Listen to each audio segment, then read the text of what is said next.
Hello everyone, today's topic is causes of biodiversity loss. ये आपको subjective में पूछा जाएगा और इसमें से कुछ इंपॉर्टेंट एमसीक्यूज भी हैं जो ऑन एंड ऑफ नीट में आते हैं। ठीक है, so let's start with the causes of biodiversity loss. वो आपको बोल रहे हैं हमारे पास जो एरिया है उसमें डिफरेंट स्पीसीज के नंबर्स क्यों कम हो रहे हैं। ठीक है, सो उसके कॉजेस बता रहे हैं। आइडियली उसके 4 कॉजेस हैं जिसको उन्होंने टर्म दिया है द एविल क्वाड्रेंट। ओके, सो ये 4 कॉजेस कौन से हैं वो आपको सब्जेक्टिव में भी पूछे जाते हैं एंड इवन ऑब्जेक्टिव में भी पूछे जाते हैं, राइट। सो फर्स्ट है that is habitat loss and fragmentation.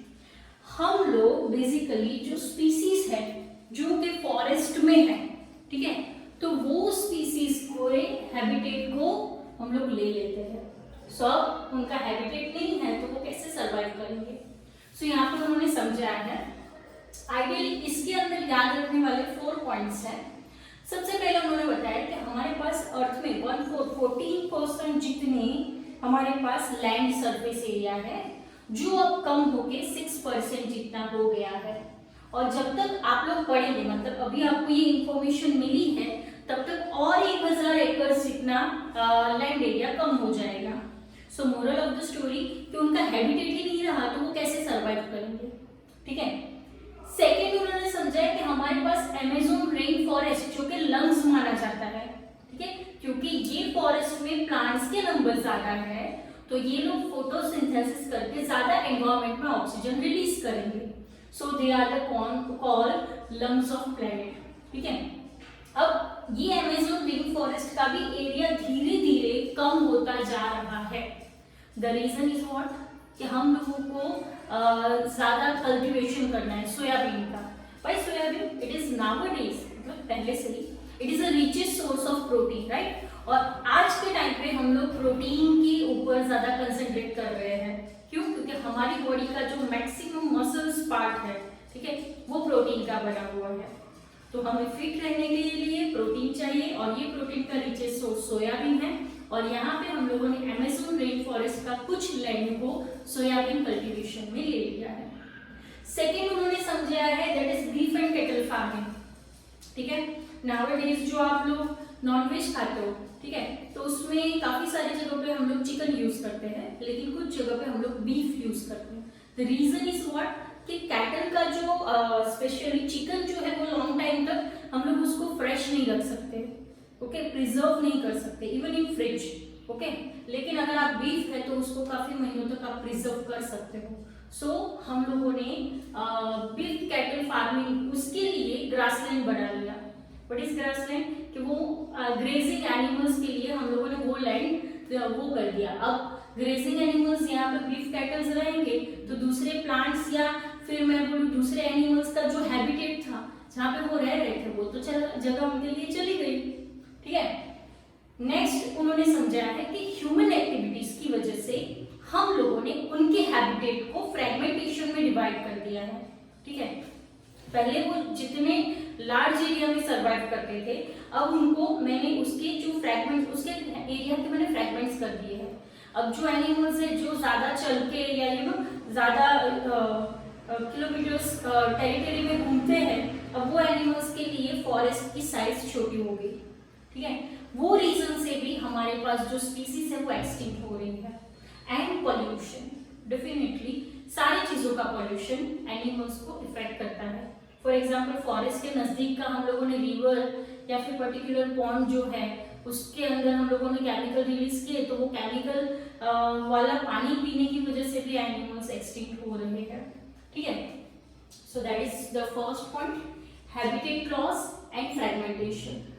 वो आपको समझा रहे हैं कि हम लोग एनिमल्स का हैबिटेट ले रहे हैं due to our aims, okay, our profit, okay, और उसको फ्रैगमेंट्स में डिवाइड कर रहे हैं, उसकी वजह से एनिमल्स एक्सटिंक्ट हो रहे हैं। Second, over exploitation. Yes, need and greed की बात है। हम लोग खाते हैं चिकन, ठीक है, तो चिकन में हमें सिर्फ 2 ही लेग्स खाने हैं लेकिन डिश में 4 है, हम लोग 2 खाएंगे 2 को फेंक देंगे। तो आपको पता होना चाहिए आपकी नीड क्या है और ग्रीड क्या है। ठीक है। अगर आप ज्यादा वेस्ट करोगे तो वो किसका लॉस है? डायरेक्टली इनडायरेक्टली हमारा ही, ठीक है। और उसकी वजह से नाउअडेज अगर हम लोग बात करें तो 500 इयर्स के अंदर काफी सारे स्पीसीज को एक्सटिंक्ट होता हुआ हम लोगों ने देखा है, जैसे कि stylus sea cow and passenger pigeon, जो पहले के टाइम पे जो राजा रजवाड़ा थे वो अपना मैसेज व्हाइट पिजन जो था उससे, व्हाइट डव था उससे वो लोग ट्रांसफर कर रहे थे, लेकिन अभी वो एक्सटिंक्ट हो गए हैं due to over exploitation, right. Alien species invasion, इसमें से काफी सारे नीट के क्वेश्चंस बनेंगे जो मैंने ऑलरेडी बोर्ड पे लिखे हुए ही है, ओके।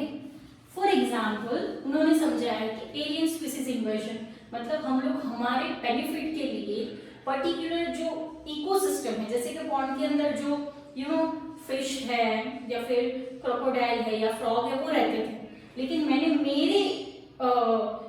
मेरे स्वार्थ के लिए मैंने कुछ स्पीसीज को अंदर, नई स्पीसीज को एंटर किया। फॉर एग्जाम्पल नाइल पर्च करके जो स्पीसीज है उसको हम लोगों ने विक्टोरिया लेक में एंटर किया, तो उसकी वजह से क्या हुआ, वो पॉन्ड के अंदर 200 चिचलिड फिश थे वो एक्सटिंक्ट हो गए।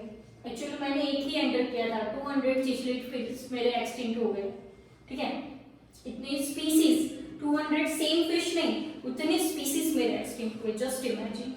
सेकेंड उन्होंने समझाया है कि हमारे पास काफी सारे वीड्स हैं जो हमारे जो मेन प्लांट्स है उसका ग्रोथ कम कर देते हैं या फिर उसको ग्रो नहीं होने देते हैं। फॉर एग्जाम्पल कैरेक्टर्स, जिसका साइंटिफिक नेम है parthenium, okay. Second lantana and water hyacinth that is Eichhornia. तो ये 3 वीड्स है जो हम लोग देखते हैं कि वो पूरे तालाब को भर देते हैं, ठीक है। अब वो पूरा लेवल, ऊपर का लेवल भर देंगे तो नीचे जो फिश है, जो एनिमल्स है, उसको ऑक्सीजन नहीं मिलेगा और वो ऐसे ही मर जाएंगे, ओके। नेक्स्ट है क्लैरियस ग्लैरीपाइनस, ओके। तो ये स्पीसीज ने कैट फिशेस इन रिवर उसको एक्सटिंक्ट कर दिया था। तो ये 3 इंपॉर्टेंट क्वेश्चंस आपको याद रखने हैं। सेकेंड उन्होंने समझा है को एक्सटिंक्शन, मतलब एक के साथ दूसरा भी एक्सटिंक्ट हो जाएगा। फॉर एग्जाम्पल अगर मैं बताऊं, जैसे कि मान लो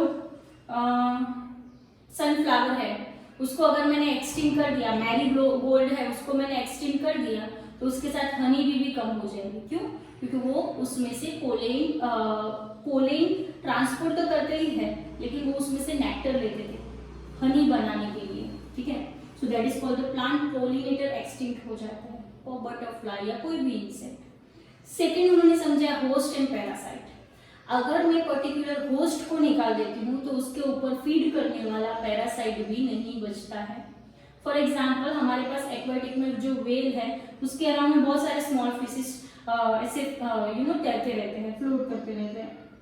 अगर मैंने बड़ा सा ये फिश निकाल दिया तो उसके नीचे वाले फिश को शेल्टर मिलेगा नहीं, तो वो भी ऐसे एक्सटिंक्ट हो जाएंगे। म्यूचुअलिज्म, दोनों साथ में जैसे कि lichen is the combination of algae and fungi. तो अगर मैं एल्गी को निकाल देती हूँ तो डेफिनेटली ये म्यूचुअलिज्म का रिलेशनशिप आपको अर्थ पे नहीं देखने के लिए मिलेगा।